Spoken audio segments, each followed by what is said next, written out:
Hi friends, எல்லாருக்கும் வணக்கம். நான் இன்றைக்கி நம்ம சேனலில் பர்கர் செய்ய போகிறேன். ஸோ அதுக்கு தேவையான பொருள்லாம் ஃபஸ்ட்டு எடுத்து வச்சுக்கிட்டேன்.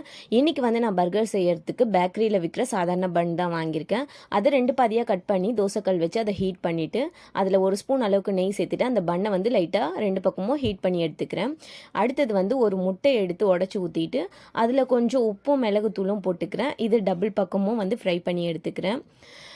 அதுக்கப்புறம் நம்ம பன் ஹீட் பண்ணி வச்சு அந்த பன்னில் அடிப்பாகத்தை எடுத்துகிட்டு நம்ம அதில் 1 ஸ்பூன் மயோனைஸ் சேர்த்து ஸ்ப்ரெட் பண்ணிவிட்டு அது மேலே கொஞ்சம் சீஸ் போட்டுக்கிறேன். சீஸ் போட்டுட்டு நம்ம முட்டை ஆம்லேட் போட்டு வச்சு இல்லையா, அந்த முட்டையை எடுத்து மேலே வச்சுக்கிறேன். ஸோ அந்த பன் என்ன சைஸோ அந்த அளவுக்கு முட்டையை கட் பண்ணி வச்சுக்கிட்டேன்.